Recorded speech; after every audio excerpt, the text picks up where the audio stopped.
Beşinci cilete Vahhabiyeti tanımaktan hakkında. Nahmeduhu ve nusalli ala Resulihil kerim.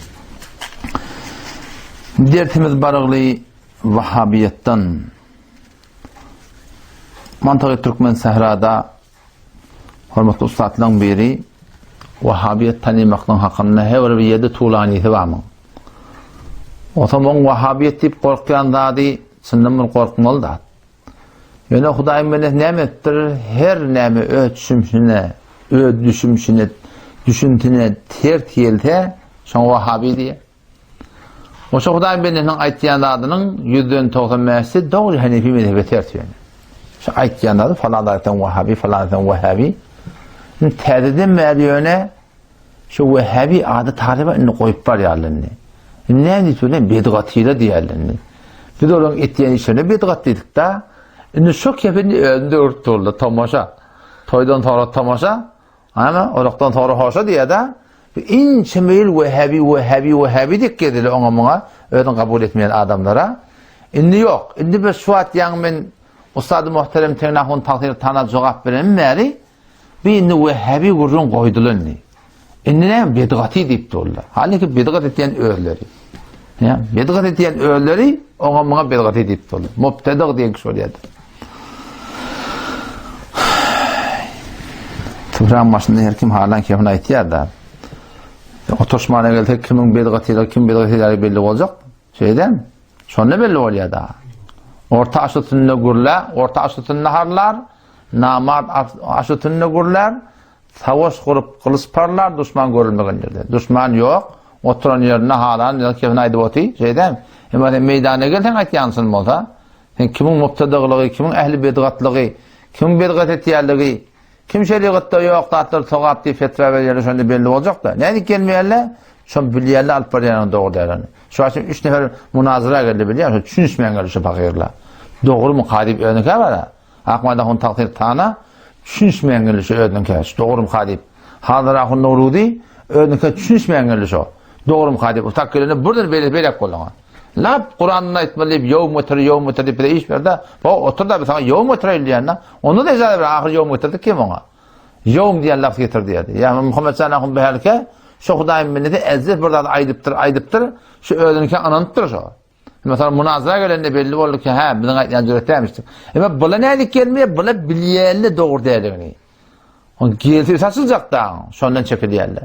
Ama dünyanın aynı kurun her zaman tavuşar o dinlerden cevap vermedi. Allah hayretsin. Vehhabiyet söyleyen de hatta, Vehhabiyet doğru da hatta. Kula Vahhabi deyip bir adamlar Ehl-i Sünnet vel Cemaat'tan ne? Öyle Avaylıstan'da ne kadar gruplar varmıştık. Habariş diye, Cehimiye diye, Mu'tezile diye, Neccariye diye. Sonra böyle ne kadar gruplar varmıştık. Adı Musulman ne de kafir de de. Ama içinde lağdaşlar ottur, Kutayiler ottur, Kecdebiler ottur. O şu mebnabelen şeyden Vehhabi deyip duran da şol Kutahilere, şol Kecdebilere sol da adları giyilir Ehl-i Sünnet vel Cemaat'tan değil kullen. Ecmai meseleleri inkar etmeyenler. Ummetin içinde bazı adları inkar etmeyenler. Öyle her vakit ne var? Betçe moşet bulur. Öyle hüküm kesipte var ama fetva veren kişi etmeyenler. Şimdi bu saat takdirin aydan kebi ne mi? Vehhabiler deyiptir istimdad gayri Hudayla şirk mi der? Allah'dan gayrini çağırmaklığı şirk bileyenler. Allah'dan gayrini çağırmalıyla ne şu atında Allah'dan gayri minne Allah'dan gayri de. Allah'dan gayri her neyme o demek Allah'dan gayri. Allah'dan gayri'den kömek etlemeli o diye senin oğlun çağırıyan onu diye. Senin gayrini çağırıyan onu. Senin doğasını çağırıyan onu. Şu kefi akıllı adam aytmalı. Ne mi deyip? Şu Kur'an'da gelen dava haytı bir Allah'dan gayrini çağırmalı'nın hakkında Kur'an davalaştır.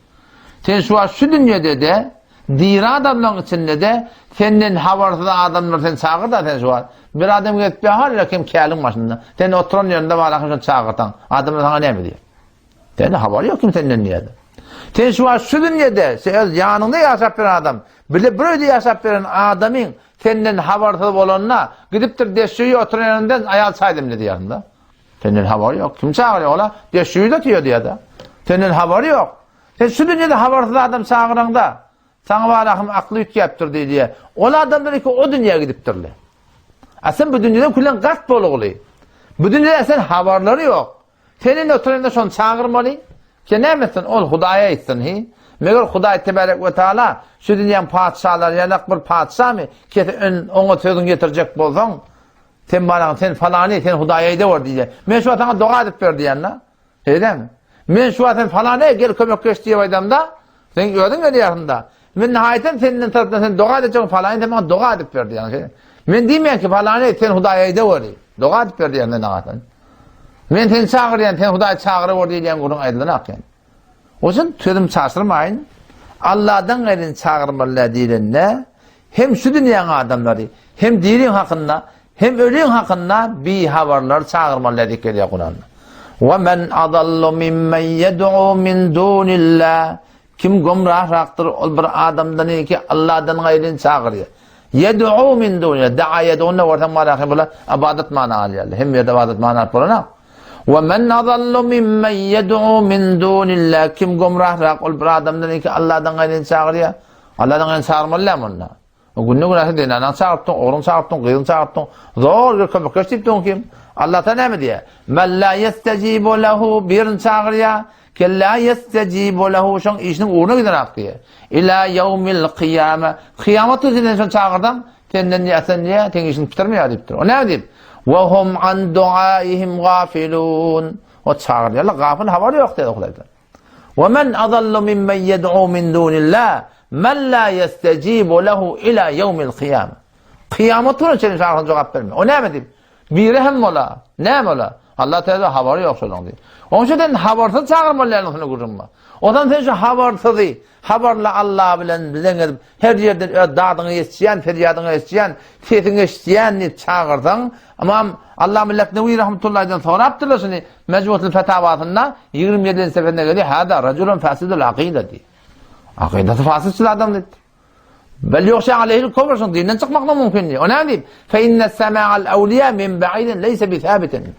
Evlilerden sen çağırıyor sonra işte amali. Aslında sabit de at diye.